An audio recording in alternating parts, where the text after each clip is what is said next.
P is the point -1, 2. A variable line through P cuts the x-axis and y-axis at A and B respectively. मतलब एक variable line है जो P के through pass कर रहा है, वो x एक्सिस को A पे कट कर रहा है एंड y एक्सिस को B पे कट कर रहा है, रेस्पेक्टिवली लिखा हुआ है. And Q is the point on AB. Q एक पॉइंट है AB पर such that PA, PQ, PB are in HP. ठीक है. Then show that the locus of Q is the line y equal to 2x. मतलब Q का locus find करना है. ठीक है.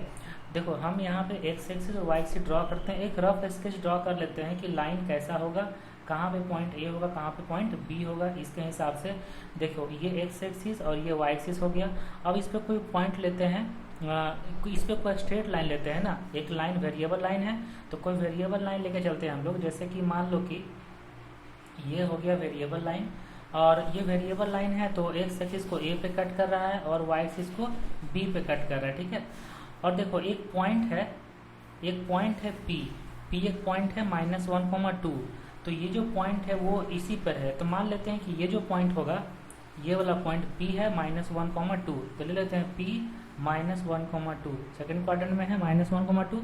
और AB पर कोई पॉइंट Q है, AB पर कोई पॉइंट Q है. और इस तरीके से है कि PA, PQ and PB are in HP. ये दिया हुआ है क्वेश्चन में. अब देखो जब HP में है मतलब PA, PQ, PB harmonic progression में है ना. HP हार्मोनिक प्रोग्रेशन में है. तो हार्मोनिक प्रोग्रेशन कब होता है जब ये जो पॉइंट P है और ये जो पॉइंट Q है ये दोनों harmonic conjugate of each other हो जाएगा तब. मतलब यहाँ पे क्लियरली लिख सकते हैं so P and Q are harmonic conjugate of each other. Harmonic conjugate to each other. ऐसा होगा जब वो हार्मोनिक कॉन्जुगेट होता है दूसरे का, तभी PA, PQ and PB are in HP ये होता है. तो जब PA, PQ, PB HP में हो गया, PQ हार्मोनिक कॉन्जुगेट हो गया, तो हार्मोनिक कॉन्जुगेट होता क्या है. हार्मोनिक कॉन्जुगेट मतलब वो सारा पॉइंट होता है कि एक पॉइंट जैसे कि मान लो Q है, Q अगर AB को इंटरनली किसी रेशियो में डिवाइड करता है तो P उसी AB को एक्सटर्नली उसी रेशियो में डिवाइड करता है. ये प्रॉपर्टी होता है हार्मोनिक कॉन्जुगेट का. तो यहाँ पे तो जो लाइन है वेरिएबल लाइन, उसका स्लोप हम लोग m मान लेते हैं. उसका स्लोप m है तो ये लिख देते हैं यहाँ पे let the slope of the variable line. The slope of the variable line is m. अब उस लाइन का इक्वेशन फाइंड कर सकते हैं ना, क्योंकि स्लोप मिल गया, पॉइंट दिया हुआ P -1, 2. तो इक्वेशन ऑफ लाइन फाइंड कर सकते हैं. इक्वेशन ऑफ लाइन हो जाएगा y - 2 equal to m of x + 1 ये होगा. अब ये जो वेरिएबल लाइन है यहाँ से हम लोग को पॉइंट A फाइंड करना है और पॉइंट B फाइंड करना है. तो पॉइंट A मतलब x इंटरसेप्ट x एक्सिस पर है तो उसके लिए y = 0 रखेंगे. तो जब हम यहाँ पे y = 0 रखेंगे तो देखो x = कितना आएगा, -2/m = x + 1 होगा. और यहाँ से x का वैल्यू मिल जाएगा -2/m - 1. मतलब माइनस कॉमन ले लो 2 + m/m. ये x का वैल्यू है, y का वैल्यू 0 है, मतलब a का कोऑर्डिनेट मिल गया. a का कोऑर्डिनेट आ गया -2 - m/m, 0. ये का कोऑर्डिनेट है. अब अगर हम लोग को b का कोऑर्डिनेट फाइंड करना है तो x = 0 रखेंगे. इस इक्वेशन में देखो y - 2 = x = 0 रखेंगे तो m हो जाएगा. तो यहाँ से y का वैल्यू आ जाएगा 2 + m. तो b का कोऑर्डिनेट अगर फाइंड करना तो x कोऑर्डिनेट 0, y का कोऑर्डिनेट हो जाएगा 2 + m. इतना होगा. अब देखो जब a और b का कोऑर्डिनेट मिल गया तो हम लोग को एक चीज़ एज्यूम करना पड़ेगा कि जो p है वो ab को एक्सटर्नली डिवाइड कर रहा है. जैसे कि मान लो कोई वेरिएबल हम लोग लेते हैं कि λ/1 का रेशियो में डिवाइड कर रहा था. ऐसा हम लोग यहाँ पे मान लेते हैं कि let p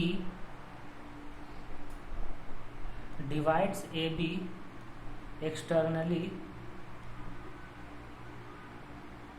in the ratio lambda is to 1, तो लैम्डा इज टू 1 का रेशियो मान लिए, ठीक है। अब जब लैम्डा इज टू 1 के रेशियो में एक्सटर्नली डिवाइड कर रहा है पी, तो क्यू डिवाइड करेगा इंटरनली। तो जब पी एक्सटर्नली डिवाइड कर रहा है तो वहाँ से देखते हैं क्या आता है। तो पी एक्सटर्नली डिवाइड कर रहा है तो पी का कोऑर्डिनेट है -1,2, ठीक है। तो -1,2 -1 है एक्स का कोऑर्डिनेट, तो लिखते हैं यहाँ पे। तो -1 इक्वल टू क्या लिखेंगे, एक्सटर्नल डिवीजन का फॉर्मूला। तो अगर हम लैम्डा लेते हैं तो लैम्डा किधर है, पी से ए की तरफ, पी से ए की तरफ लैम्डा है और पी से बी की तरफ 1 है। तो पी से ए की तरफ लैम्डा, तो लैम्डा इंटू x2 है ना, lambda into x2 -1 into x1 करेंगे ना।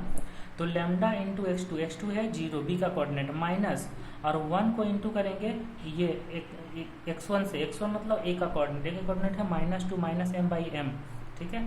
तो माइनस अगर कॉमन लेके यहाँ प्लस कर देते हैं तो यहाँ हो जाएगा 2 + m/m और डिवाइड में हो जाएगा लैम्डा -1, ठीक है। तो यहाँ से देखो -1 इक्वल टू ये जब आ गया है तो -1 इक्वल टू लिखेंगे यहाँ पे, ये तो 0 हो गया, तो 2 + m/m इंटू लैम्डा -1 ये आ गया। यहाँ से वेरिएबल क्या था, एक हम लोग लैम्डा मान के चल रहे थे ना, लैम्डा मान के चल रहे तो लैम्डा का वैल्यू देखो कितना आ जाएगा। तो लैम्डा का वैल्यू हम लोग फाइंड करते हैं यहाँ पे। तो लैम्डा का वैल्यू फाइंड करते हैं तो देखो कितना आ जाएगा यहाँ पे। तो लैम्डा का वैल्यू फाइंड करने के लिए -m लैम्डा यहाँ लिखेंगे, क्रॉस मल्टीप्लाई करेंगे और +m हो जाएगा, ठीक है। और इक्वल टू में हो जाएगा 2 + m, यहाँ से m कट गया तो लैम्डा का वैल्यू देखो कितना आ गया। तो लैम्डा का वैल्यू यहाँ से आ गया -2/m, ठीक है। तो ये हो गया हम लोग का x कोऑर्डिनेट से इक्वेट करेंगे तब x कोऑर्डिनेट, ठीक है। तो अब देखो लैम्डा इज टू 1 के रेशियो में डिवाइड कर रहा है p एक्सटर्नली, तो q इसको डिवाइड करेगा एक्सटर्नली। तो लिखते हैं कि so q divides A B internally in the ratio lambda is to 1, ठीक है।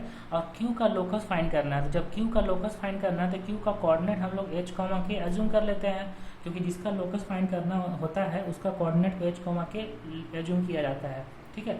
तो देखो लैम्डा इज टू 1 का रेशियो में डिवाइड कर रहा है तो h इक्वल टू लिखेंगे हम लोग, h इक्वल टू लिखेंगे लैम्डा इंटू x2 मतलब b का कोऑर्डिनेट, ठीक है। h इक्वल टू लिखते हैं, h इक्वल टू हो जाएगा लैम्डा इंटू 0 और यहाँ प्लस लिखेंगे क्योंकि इंटरनली डिवाइड कर रहा है ना, और 1 इंटू x1 का वैल्यू कितना है, मतलब a का कोऑर्डिनेट है -2 + m/m, यहाँ लिख देते हैं।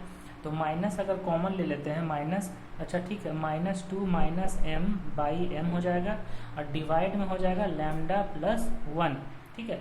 तो h का वैल्यू कितना आ जाएगा, लैम्डा का वैल्यू हम लोग को रखना है -2/m, तो ऊपर तो 0 हो गया यहाँ पे और यहाँ पे हो जाएगा -2 + m/m और डिवाइड में -2/m + 1 ये होगा। अब इसको थोड़ा सिंप्लीफाई करते हैं तो -2 -m में m होगा और नीचे भी एलसीएम कट जाएगा तो -2 + m हो जाएगा, ठीक है। अब देखो ये तो h हो गया, तो k इक्वल टू कितना लिखेंगे, लैम्डा इंटू y का कोऑर्डिनेट, तो लैम्डा इंटू y2 और y2 कितना है, y2 है 2 + m, तो y2 है 2 + m, यहाँ लिख देते हैं lambda into y2 2 + m plus 1 into y1 तो 0 है और डिवाइड में हो जाएगा लैम्डा +1। तो यहाँ से k का वैल्यू कितना आ जाएगा, देखो k का वैल्यू आ जाएगा और लैम्डा का वैल्यू -2/m रख देना है, तो -2 इंटू 2 + m/m रखेंगे, यहाँ -2/m + 1 होगा और तो -4 -2m और डिवाइड में -2 + m, ठीक है। अब ये h का वैल्यू आ गया, ये k का वैल्यू आ गया, तो हम लोग को लोकस फाइंड करना है, मतलब h और k में रिलेशन लाना है। तो m तो हम लोग का कांस्टेंट है जो खुद से एज्यूम किए हैं स्लोप, इसलिए दोनों से m निकालते हैं और इक्वेट करते हैं। तो यहाँ क्रॉस मल्टीप्लाई करेंगे तो -2h + mh, ठीक, इक्वल टू -2 -m, ये जो -m है ये इधर आ जाएगा, तो m/h + 1 इक्वल टू में होगा 2h - 2। तो देखो यहाँ से m का वैल्यू मिल जाएगा, तो m का वैल्यू यहाँ से आ जाएगा, 2 कॉमन ले लेते हैं तो h - 1 में h + 1 और फिर यहाँ से हम लोग m का वैल्यू फाइंड कर लो, तो -2k + mk equal to -4 -2m, तो -2m इधर आ जाएगा, तो m ऑफ k प्लस 2 हो गया, और यहाँ पे 2k -4, तो m का वैल्यू यहाँ से मिल जाएगा 2k, 2 कॉमन ले लो तो k -2 बाई k प्लस 2। अब दोनों जो m का वैल्यू इक्वेट कर दो, तो 2 into h -1 by h plus 1 equal to में हो जाएगा 2 into k -2 by k plus 2। ठीक है, तो 2 और 2 कट गया। अब यहाँ पे क्रॉस मल्टीप्लाई करते हैं, तो जब क्रॉस मल्टीप्लाई करेंगे तो H K plus 2h minus K minus 2 and this equal to हो जाएगा एच के माइनस 2h प्लस के माइनस 2। तो दोनों साइड से एच के कट जाएगा, -2h इधर आ जाएगा, तो हो जाएगा 4h और -2k। ठीक है, इक्वल टू 0। तो यहाँ से k इक्वल टू आ जाएगा 2h, और लोकस फाइंड करने के लिए k को y और h को x रखते हैं, तो y इक्वल टू आ गया 2x, तो यही आ गया q का लोकस। तो ये लिख सकते हैं this is locus of q। ठीक है, लोकस ऑफ q। अब देखो क्वेश्चन में क्या प्रूफ करना था, क्वेश्चन में प्रूफ करना so that the locus of q is the line y equal to x। आ गया, यही प्रूफ करना था, हो गया प्रूफ। ओके।